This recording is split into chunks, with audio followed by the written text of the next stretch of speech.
Olá, prezados leitores do jornal Visão Anápolis. Estamos novamente esse mês com a nossa coluna.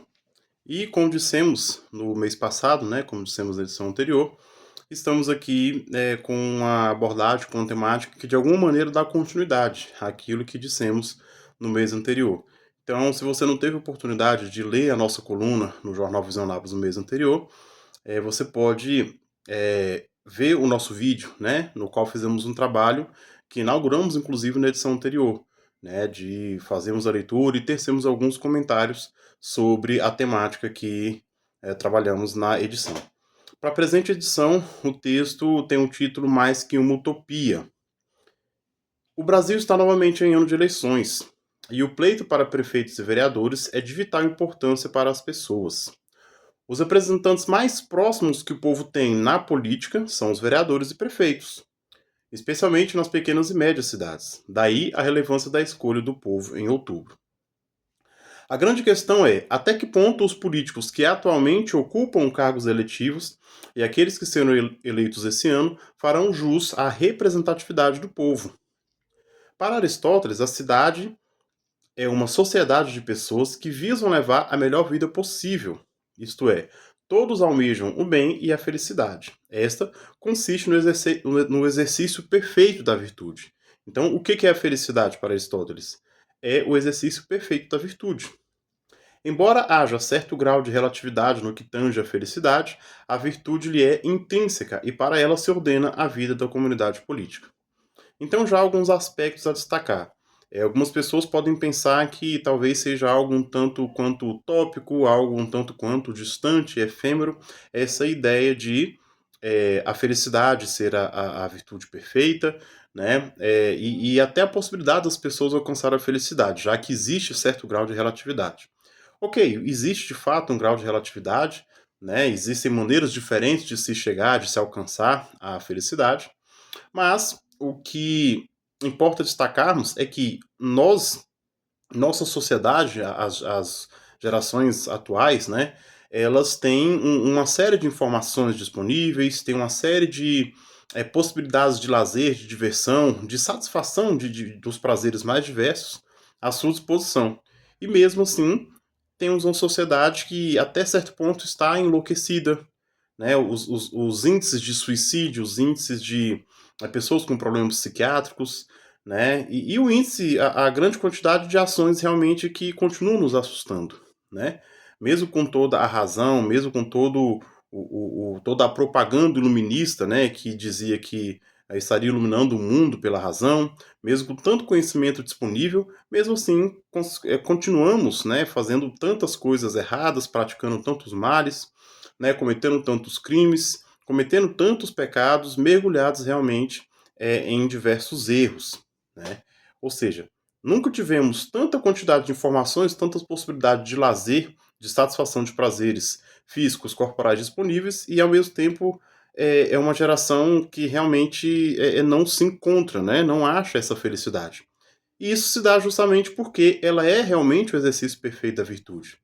A felicidade é realmente a satisfação da alma, né? Não é meramente uma satisfação corporal, uma satisfação dos prazeres físicos, porque o ser humano não é só isso, né? O ser humano não é somente o corpo, o ser humano é também a sua alma. E obviamente essa felicidade, ela precisa ser buscada na comunidade política. Porque o ser humano, ele busca essa sociabilidade. Ele busca isso porque ele não basta a si próprio. Isso é uma coisa que Aristóteles demonstra e que até hoje é algo que permanece, né? Ninguém basta a si próprio e, na medida que não nos bastamos, nós buscamos nos associar aos nossos semelhantes para buscarmos as vantagens mútuas para que todos possam viver bem. Então, a comunidade política é isso.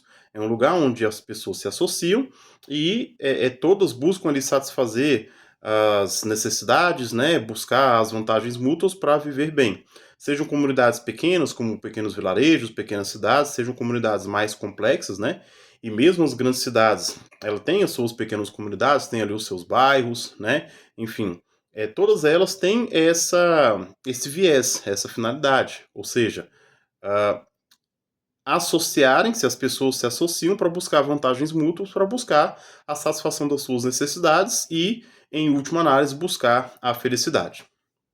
E é justamente por isso que é importante que haja a representatividade legítima, ou seja, os políticos, né, os líderes, realmente representarem aqueles que confiaram neles, representarem a sua comunidade.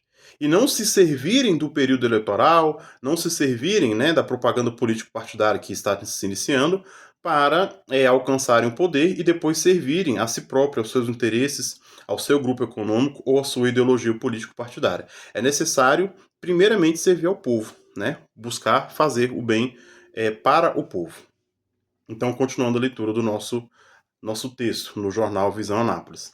Como consequência, os que governam, os que legislam, os que ocupam cargos públicos, especialmente se forem eleitos pelo povo, devem ter como preocupação representarem legitimamente o povo, ser virtuosos e atuar em nome dos interesses e do bem do povo. Não para o bem do seu próprio bolso, não para o bem do seu próprio grupo econômico, não para o bem de seu partido ou de sua ideologia. Um dos entraves para que algo ao menos parecido com isso se dê no mundo atual é o ateísmo, seja de fato ou prático, ou seja, pessoas que são assumidamente ateias, né? Ou pessoas que, embora até frequentem uma religião, uma igreja, a vida que elas vivem é uma vida pagã, é uma vida ateia, né? Ah, o atual paradigma civilizacional, laicista, antiteísta, ateu, sugerem que a vida humana se realiza na satisfação de prazeres materiais, o que é apenas uma caricatura da felicidade. De acordo com o filósofo argentino Jorge Martínez Barrera, no pensamento de Aristóteles há uma relação entre a vida contemplativa e a vida ativa, tendo aquela primazia sobre esta, de forma que a felicidade é associada a um tipo de vida que é a contraface da vida ativa. Né? Então, a vida contemplativa ela é justamente o contrário da vida ativa. É uma vida onde realmente há aquela tranquilidade, aquela paz, né? Não aquela ataraxia, né? Aquele desprendimento total que era pregado pelos helenistas. Não se trata disso, mas se trata realmente de buscar os elementos espirituais, né? Se trata realmente de buscar aquilo que está acima, que está para além da matéria. A relação entre as vidas contemplativa e ativa se evidencia na atividade de governar, que deve ser exercida com prudência e justiça, mas orientada a um fim diferente e superior. Como realizar isso em um contexto de exclusão das coisas divinas do cotidiano da sociedade? Né? E essa questão de incluir, de trazer as coisas divinas para o governo da sociedade, não é algo utópico, não é algo que se fundamenta meramente um pensamento cristão. Né?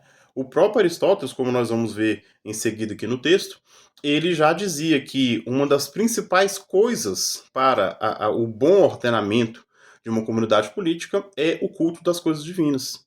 Né? É a preocupação com as coisas divinas. Martínez Barreira evidencia ainda que a vida contemplativa contém um pressuposto de ordem teológica, na medida em que a orientação da teoria alcança sua perfeição na contemplação do ente mais perfeito de todos, ou seja, Deus. Isso é dito explicitamente por Aristóteles na Ética a Eudemo. Na obra A Política, ao enumerar os elementos vitais para uma sociedade, Aristóteles elenca o culto divino, afirmando que deve ser a principal preocupação, tendo em vista uma cidade bem ordenada, né, que é justamente o que nós dizíamos há pouco. Tá?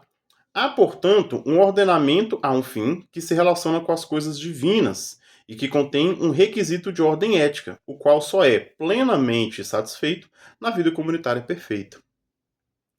E isso deveria orientar as ações do político. É evidente que tudo isso é desprezado e, paralelamente, políticos agem principalmente em interesse próprio. O roubo, a injustiça, a mentira, a desonra e toda sorte de erro fazem parte do cotidiano de muitos daqueles que se dizem representantes do povo. Não à toa, a credibilidade da classe política anda tão em baixa. E isso já não é de hoje, não é? A credibilidade da classe política ela vem decaindo, especialmente no Brasil, há muito tempo, há muitos anos. José Pedro Galvão de Souza explica que o Estado ou as ideologias se tornaram a religião da contemporaneidade. Ou seja, Deus é substituído por uma ideologia, pelo Estado.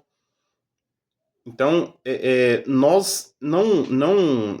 Várias das situações que nós vemos hoje, elas realmente não teriam como ser evitadas, dado o caminho que foi traçado.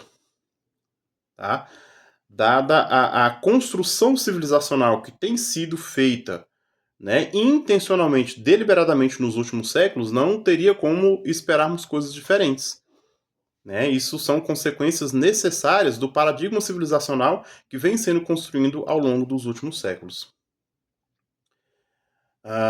Então, retomando, José Pedro Galvão de Souza explica que o Estado ou as ideologias se tornaram a religião da contemporaneidade, o que ocorre como consequência necessária da reengenharia social que vem sendo realizada na civilização ocidental ao longo dos últimos séculos. Em função disso, perdeu-se de vista a sacralidade da vida, a dimensão da felicidade como algo sublime e a tirania do relativismo prolifera. Sem querer soluções imediatas, sem buscar nos políticos a figura de um herói, de um salvador da pátria, todos que votamos devemos buscar os candidatos mais aptos a representar legitimamente os interesses de nossas comunidades. Candidatos dispostos a colocar o bem comum acima dos interesses próprios.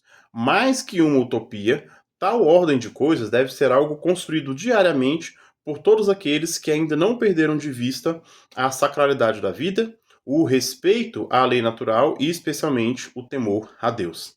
E para concluir, apenas fazer um adendo, nós mencionamos aqui no artigo o pensamento de Jorge Martins Barreira, e ele comenta, né, a política, a ética política em Aristóteles e São Tomás. É inclusive o título de uma obra dele. E ele diz basicamente que, no que se refere ao pensamento de São Tomás, o Jorge Martins Barreira diz que o ser humano ele tem uma finalidade que vai muito além dos fins políticos. Né? Então, a expressão que o Martins Barreira usa, inclusive, são os fins transpolíticos, para além da política. Né? Ou seja, a comunidade política não é o fim último e não constitui a última perfeição humana. Tá? Ela é apenas, a ordem política ela pode ser considerada... ela não tem como, no pensamento de São Tomás, uma ordem política considerada perfeita, né? Ou seja, o São Tomás de Aquino, de alguma maneira, desconfia dessa ordem política perfeita. Então, e isso é algo muito ilustrativo e que nos ajuda a combater várias das ideologias que existem hoje, que proliferam hoje, que pensam que se for feita determinada revolução cultural, se for eliminado tal problema, haverá uma comunidade perfeita. Isso é algo um tanto quanto difícil de supor que possa vir a existir, dado que o próprio ser humano ele é um ser sujeito ao erro, né? E dado também que a realização última do ser humano não está na comunidade política.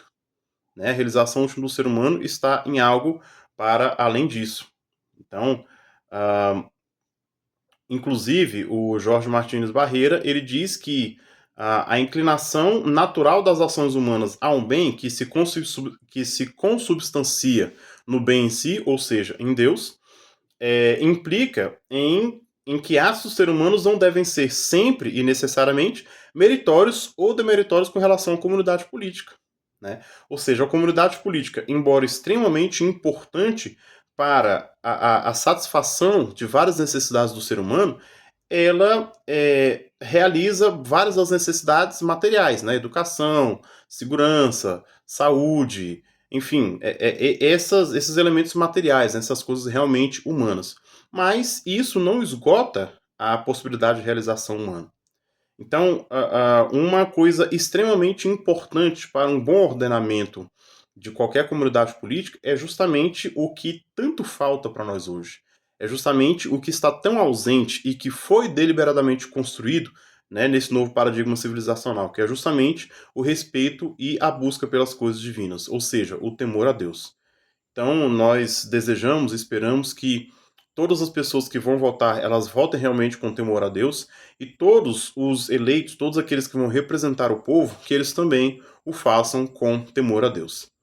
Forte abraço a todos os nossos leitores, todos os que nos acompanham no Jornal Visão Anápolis, e forte abraço também a todos aqueles inscritos, todos aqueles que nos seguem aqui no YouTube. Muito obrigado e até a próxima.